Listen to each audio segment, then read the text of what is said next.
Hey guys, I want to show you how to do this test part. Now in the certification test, you may be given a DWG file to download, and you'll have to take the time during the test, download it, and open it up in AutoCAD. And so they would ask you to modify something. In this case, I've already given you the file, so they also may give you an image of what you need to draw with the dimensions listed, just like I have here in my PDF. So I'll go back and forth between this PDF and AutoCAD and show you how to draw it. So the first thing we'll do is start drawing that main rectangle. And I'll do it on my drawing one. So I'll draw this main rectangle. If you notice, it's 24 inches by 36 inches. So we'll draw that first. I'm going to choose a rectangle. Now I got my snap grid engaged, snap mode and grid engaged. So I can really start anywhere. I might zoom in a bit to make sure that I can start at a good little corner, right? And then I can go ahead and type in my numbers. This first one is my length, which is 36. Press tab, and then I'll type in 24, and then enter. And then it creates that rectangle of the size that I want, and it's on one of the corners on my grid. Makes it easier later. The next thing you have is a little rectangle in the bottom right corner, right? Let's bring up this one. So this rectangle is a 4x6 rectangle, but it's 2 inches and 3 inches off from the corner. A simple way to do it is draw a little rectangle in this corner and then go from there. Or you can use reference lines. So let's just try the little rectangle. I've already got the rectangle engaged, so I can press enter to continue drawing another rectangle. It's snapping on the corner. Again, I want to type in 3 on that first one, tab 2 on the next one. I can go tab back and forth. You see now that they're locked in. Press enter, and I've got that corner I can start with on my next rectangle. Again, 4x6. I've already got rectangle engaged. If I press enter, and I'm snapping in, and then there is 6, tab 4. I'll double check and make sure I've got the right dimensions before I press enter. 6 this way, 4 this way, 3 this way, 2 this way. Let's see if I've got that. Looking pretty good. Okay, press enter, and we'll accept that. Now this other one I do not need. We'll consider that a construction line that we can draw temporarily and delete. I can delete it now. Next thing I want to do is to create a fillet in this corner. The fillet is here. I click on one side, and down here you can't see it exactly because my screen sharing, it says radius. So I'm just going to type R, or you can click the word radius, press enter. I'm going to type in the radius that I want, 10, enter. And I choose the other side, and I've got it done. The next thing I need is a chamfer. That's this angle in a corner. Click on that with that drop down arrow next to the fillet. I choose one side. Let's see, I'm going to choose the other side first because we're given a dimension, right? Let's go back and look at it. This dimension is 10 inches from the top along this side, and then at a 45-degree angle. So we'll start with that. We click this side. Now there's some words down here like distance. So I'm going to press D for distance. I want to specify 10 as my distance. Press enter. And then I want an angle, right? A angle. It should let me choose my... Okay, well, if I had that word down there where I could choose my angle, I could type it in.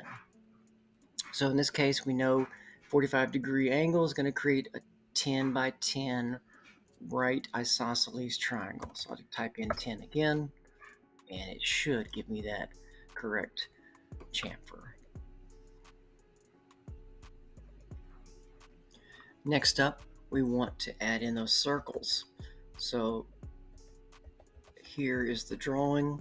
I have an 8 diameter circle, this little theta is for the diameter. The R is the radius. So I'm going to draw that, but I want it to be 10 inches down from where the arc meets this top edge. And again, 10 inches from this side. So basically what that means is that the center of the arc matches with the center of the circle because they're both 10. Let's give that a try. 8-inch diameter circle from those 2 points. So I'm going to reference this, right? See how it hovers down here? Now I can click on that and type in 8, right? For my radius? No. 8 is my diameter. So I type in 4 for my radius. Enter. Then I want to put those circles around it. Let's go see what those are. Those are 1-inch diameter circles. And they are 6 inches from the center of the other circle. The center of this small circle is 6 inches from the center of this large circle. So let's put this one in first, since we know the dimension there. We need a circle, and we're going to hover over this so we can reference this. We come over this way. Now, you can see it has an actual number that's popping up, right? How far away I am from it. There, I have 6. Since I have my snap mode on, it's easy to tell how far away I am. And now I can go ahead and type in again. The radius is 0.5 and not 1 inch. And that is my small circle. But I want to create other circles going around this large circle. I'm going to use what is called an array.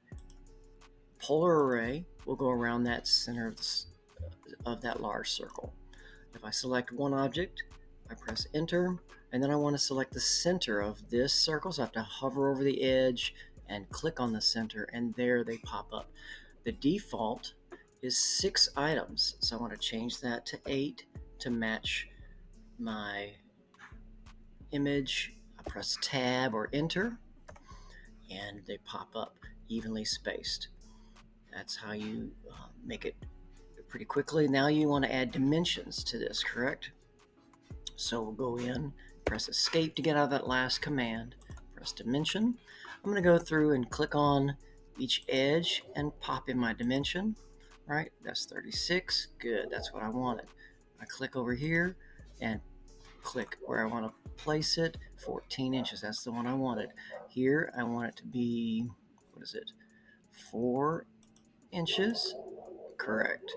And then up here, I want this one to be 6 inches. And I click to place it. It's correct.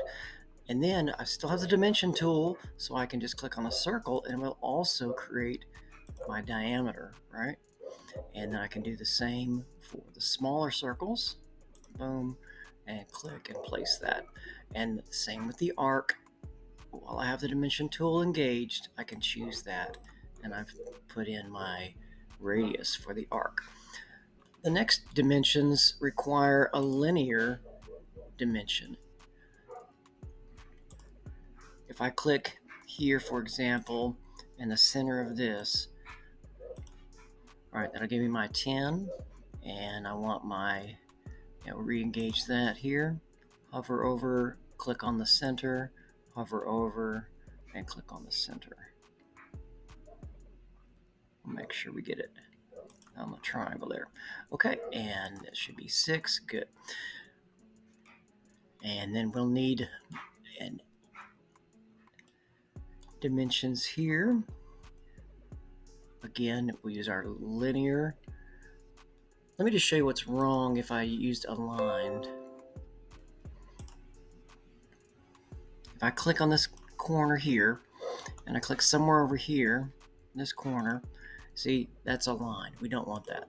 So I'm going to escape, Control Z to undo that, and then go back to my linear dimension. Click that corner, click this corner, and now I've got the one that I want. If I hover over here and line it up with this other one, linear dimension.